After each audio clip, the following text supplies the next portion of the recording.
రాష్ట్రపతి ద్రౌపది ముర్ము ఈ రోజు నుంచి 5 రోజుల పాటు ఆంధ్రప్రదేశ్, తెలంగాణ రాష్ట్రాలలో పర్యటించనున్నారు. ప్రధానమంత్రి నరేంద్ర మోదీ ఈరోజు రాజస్థాన్లో ఒక కార్యక్రమంలో పాల్గొంటారు. ఒకే దేశం ఒకే ఎన్నికలకు సంబంధించిన 2 బిల్లులను ఈరోజు లోక్సభలో ప్రవేశపెట్టనున్నారు. ఆంధ్రప్రదేశ్ ముఖ్యమంత్రి ఎన్ చంద్రబాబు నాయుడు అధ్యక్షతన నిన్న జరిగిన CRDA 43వ సమావేశంలో అమరావతిలో కీలకమైన మౌలిక సదుపాయాలు, ఐకానిక్ ప్రాజెక్టుల కోసం 24,276 కోట్ల రూపాయల విలువైన ప్రతిపాదనలను ఆమోదించారు. ఇక వార్తలు వివరంగా. రాష్ట్రపతి ద్రౌపది ముర్ము ఈ రోజు నుంచి 5 రోజుల పాటు ఆంధ్రప్రదేశ్, తెలంగాణలో పర్యటించనున్నారు. రాష్ట్రపతి ఆంధ్రప్రదేశ్ పర్యటన సందర్భంగా మంగళగిరి ఎయిమ్స్ ఆసుపత్రి స్నాతకోత్సవానికి హాజరవుతారు. సికింద్రాబాద్లోని రాష్ట్రపతి నిలయంలో వివిధ కార్యక్రమాలకు శంకుస్థాపన చేస్తారు. సికింద్రాబాద్లోని కాలేజ్ ఆఫ్ డిఫెన్స్ మేనేజ్మెంట్కు రాష్ట్రపతి గౌరవ చిహ్నాలను కూడా ద్రౌపది ముర్ము ప్రదానం చేస్తారు.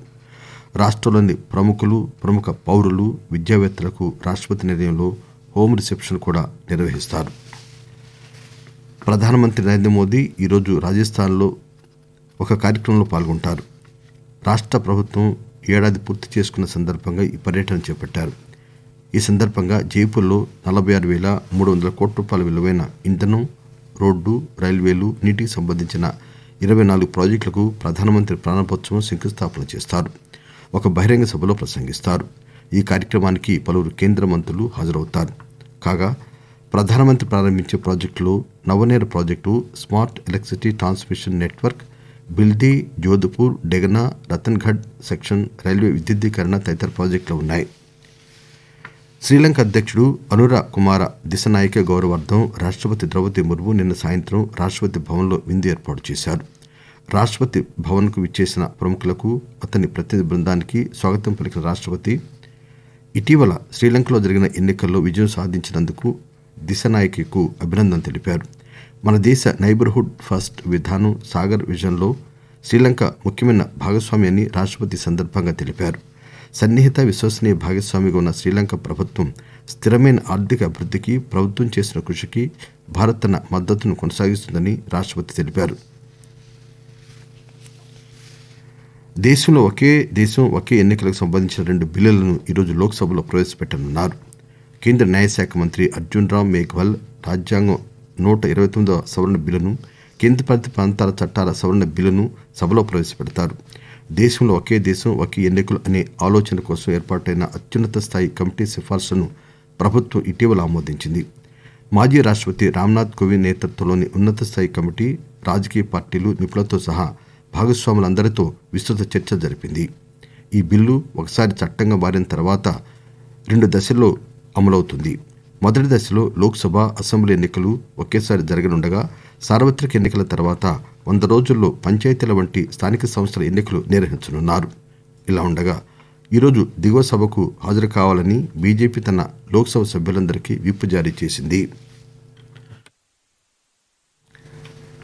ఆర్థిక వ్యవస్థను బలోపేతం చేయడానికి, ఉపాధి కల్పనను పెంచడానికి ప్రభుత్వం 2024-25లో కేంద్ర బడ్జెట్లో ఉపాధి అనుసంధాన ప్రోత్సాహక పథకాన్ని ప్రకటించిందని కేంద్రం తెలియజేసింది.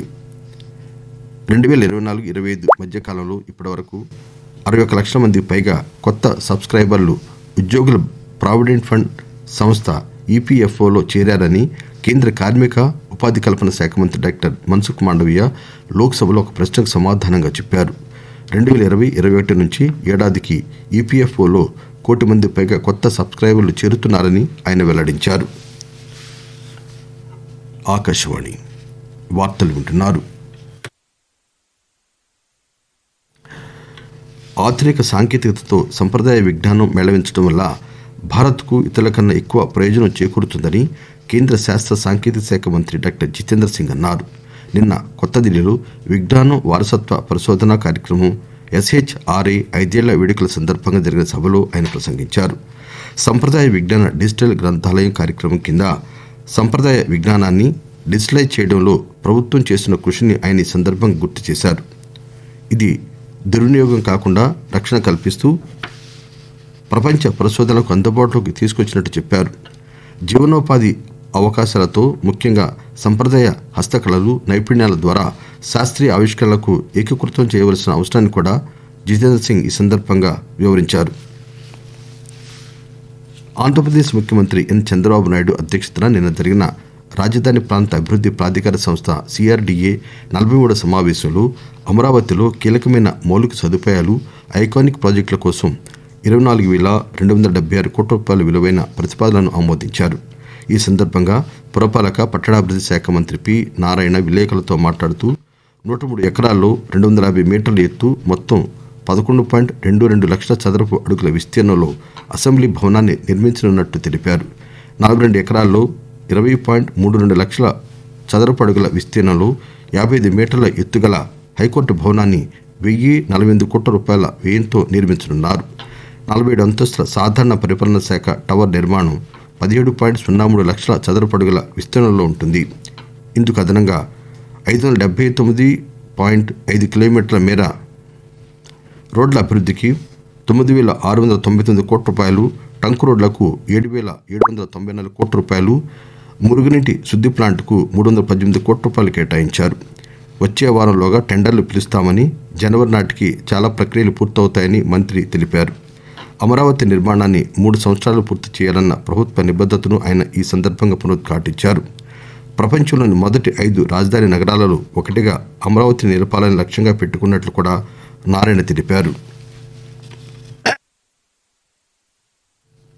భారత్ చైనా సరిహద్దు సమస్యపై జాతీయ భద్రతా సలహాదారు, భారత ప్రత్యేక ప్రతినిధి అజిత్ దోవాల్ రేపు బీజింగ్లో ప్రత్యేక ప్రతినిధుల 23వ సమావేశాన్ని చైనా ప్రత్యేక ప్రతినిధి, China communist party central committee political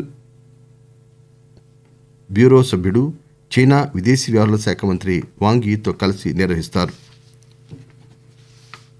ఈ ఏడాది అక్టోబర్ 23న కజాన్లో ఇరువురు నేతల మధ్య జరిగిన సమావేశంలో అంగీకరించిన మేరకు సరిహద్దు ప్రాంతాల్లో శాంతి సామరస్యాల నిర్వహణపై ఇద్దరు ప్రత్యేక ప్రతినిధులు చర్చించి సరిహద్దు సమస్యకు న్యాయమైన, సహేతుకమైన, పరస్పరం ఆమోదయోగ్యమైన పరిష్కారాన్ని కనుగొంటారని భారత విదేశాంగ మంత్రిత్వ శాఖ తెలియజేసింది.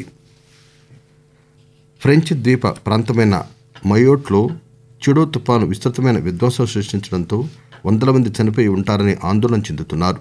ఈ శక్తివంతమైన తుపాను గంటకు 140 మైళ్ల వేగంతో శనివారం ఆ ప్రాంతాన్ని తాకి బలహీనమైన పేద ప్రాంతాలపై విరుచుకుపడింది. హిందూ మహాసముద్రంలో మడగాస్కర్, మొజాంబిక్ తీరాల మధ్య ఉన్న ఈ ద్వీపంలో విద్యుత్ లేక అంధకారం నెలకొంది.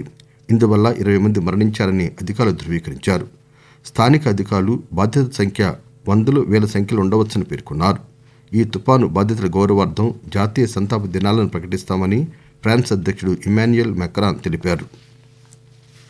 జాతీయ విద్యా పరిశోధన శిక్షణ మండలి ఎన్సీఈఆర్టీ తమ ప్రచురణలు దేశవ్యాప్తంగా సులభతరంగా లభించేందుకు ఈ-కామర్స్ ప్లాట్ఫామ్తో అవగాహన ఒప్పందం కుదుర్చుకుంది. ఈ ఒప్పంద సంతకాల కార్యక్రమానికి కేంద్ర విద్యాశాఖ మంత్రి ధర్మేంద్ర ప్రధాన్ అధ్యక్షత వహించారు. ముఖ్యంగా 2 టైర్, 3 టైర్ నగరాల్లోని విద్యార్థుల ఇంటికే ఎన్సీఈఆర్టీ పాఠ్య పుస్తకాలను అందించడంలో ఇది సహాయపడుతుందని పేర్కొన్నారు. ఈ సదుపాయం ఉపాధ్యాయుల సామర్థ్యాన్ని బలోపేతం చేస్తుందని, అధ్యాపకులు, విద్యార్థులు ఇద్దరినీ శక్తివంతం చేస్తుందని మంత్రి వివరించారు. ఎన్సీఈఆర్టీ దేశానికి గర్వకారణమని, దేశ విద్యారంగానికి మూలస్తంభమని ప్రధాన్ పేర్కొన్నారు.